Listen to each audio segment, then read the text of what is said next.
what are some of the changes that you're seeing kind of in the world of Islam and Christianity, just to give kind of an overview? Where are some of the arguments going? Because I've seen a lot of discourse online from different people and some different arguments, the Islamic dilemma, Yeah. things like that. Are we seeing sort of a shift in thinking in Islam? Yeah, Or I think we're seeing a number of things. Firstly, I think it's amazing that we're seeing, I think for what it's worth, I think, well, more what it's worth, we're seeing an amazing move of God, actually, because the number of Muslims coming to Christ in recent years is tremendous. And again, because I love recommending books, if you want to go and see that, the evidence for that and the sort of data behind that, is a wonderful book called The Wind and the House of Islam. And I've forgotten who wrote it, but you can go look it up, and that will tell you that story. What's going on in the arguments of the interactions of Muslims and Christians? I think a couple of things are happening, Matt. Firstly, we're seeing the repopularizing of some old arguments, and they're being updated and sort of refined. So the Islamic dilemma, the Quran dilemma that you mentioned, would be a good example of that. That was first pointed out centuries ago. And the Quran dilemma, for people not aware of that, is the fact that the problem is this: Muhammad, the founder of Islam, claimed that he was giving the same message as the message of the Bible. And the Quran, in fact, affirms in many times, it says very positive things about the former scriptures, about the Old Testament, the New Testament, and the scriptures that come before.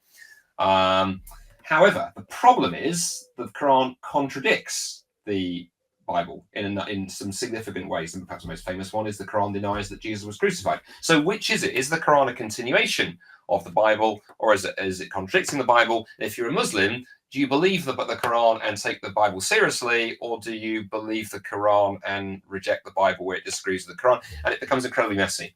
And Christians back in so over 1,000 years ago spotted some of those inconsistencies. But now we're getting to, there's been some really good work really drawing those out. In fact, I just recently saw somebody using AI to do a really deep dive into the Quran and pull out verses that reinforce that dilemma in huge detail, because we're now beginning to do much more digital work on the Quran.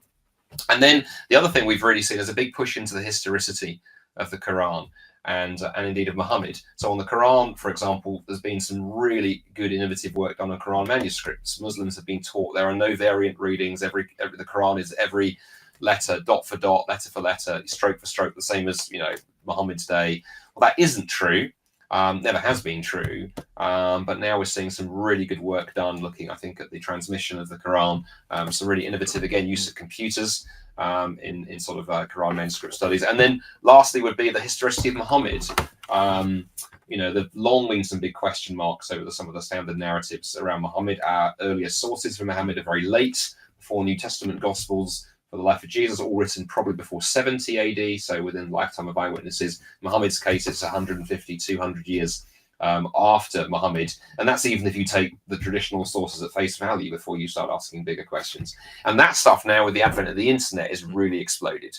That was sort of happening in a dark corner for a long time, and now that's sort of all over the place. And you've got Christian apologists like Jay Smith and others popularizing that, and it's getting out there. I think Muslims getting very perturbed, actually, not really knowing how to deal with that. And so, for many years, one of the most well-known apologists on the Muslim side was a guy who lives in Canada called Shabir Ali. I've debated Shabir 3 times. He's a lovely guy. He's a really genuinely nice guy. But what's interesting is he now refuses to debate on the historicity of Muhammad and the character of Muhammad. He doesn't want to go near the manuscripts because he can't answer those questions. So he's kind of sort of trying to play around on the fringe. So what's the pivot when he's asked by someone like you a direct question on that? Is it, I don't engage this because, or is it just a... He doesn't put himself in those situations. There was a video clip actually on his TV show that he has a little TV show, where he and his daughter discuss things that's gone viral, where he actually acknowledges there are problems with the Quran, and he tries to in a kind of subtle kind of way, but it's gone, it went viral.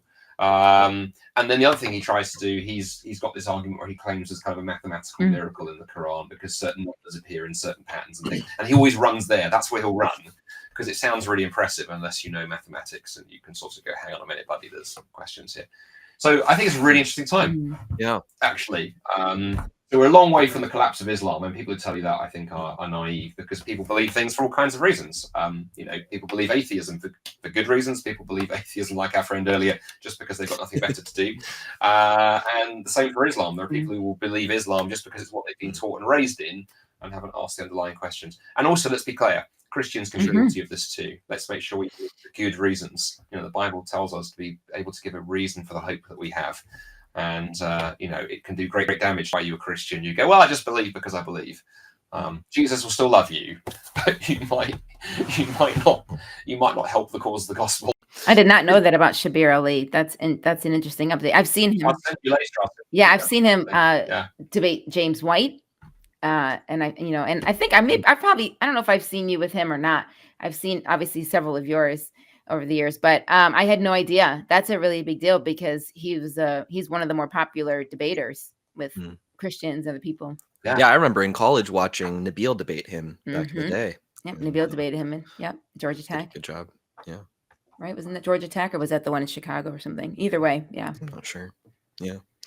But it's interesting to see some of those kind of movements on the intellectual side. But you're right, like the rise of Islam globally and even in the UK specifically, I feel like we've been seeing more and more kind of movements of Islam in that country, and cause for concern as it seems like there's been more aggression and more kind of emphasis on those things, which is really, really concerning. Yeah, and by the way, that also ties into the new atheism piece. I think the thing the new atheism never really did was engage well with Islam. You know, it ran shy of it a bit. I mean, with some notable exceptions. I think Sam Harris deserves a mention for actually being willing to raise the tough question. And I think one of the things that's caused Dawkins now to shift is I think he suddenly looked around and got, oh my word, the UK is Islamizing. I'm not sure it's not game over, but it's changing. And I think he doesn't like it. And so, he started saying things like, I would rather be I'd rather the UK be a Christian country, because let's be honest, if he says rude things about Christians, the most that tends to happen is people write to him and say, I'm praying for you, Richard. If you try some of the stuff he's done on Islam, you get in all kinds of trouble. And of course, if you question some of the liberal orthodoxies, you get cancelled.